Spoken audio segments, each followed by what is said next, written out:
John Calandra is the Parliamentary Secretary to the Prime Minister, and Mr. Calandra joined us here last hour, and he said it's time to either abolish the Senate or reform it into something that Canadians can be proud of.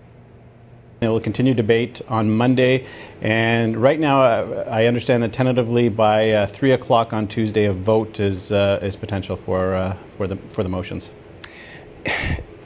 Senate reform has been something that's been bandied about in this country off and on for quite a long time now. In fact, it's in front of the Supreme Court right now. Many people are saying that the Senate should not be reformed. It should be abolished completely. As a party insider, is there any talk of that going on right now that we can talk about here today?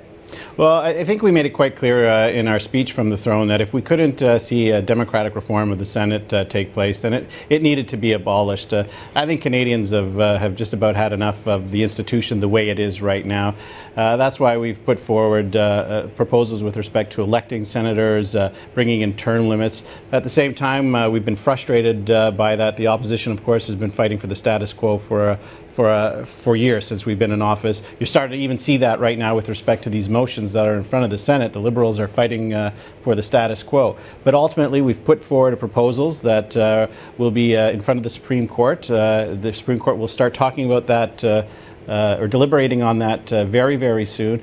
And we've asked for a roadmap so that we can bring Senate reform forward. We don't want to get into these long, drawn-out constitutional battles. We want to see what we can do, what's the roadmap, bring the Senate into the 21st century, and make it an institution that is accountable and that Canadians can once again be proud of.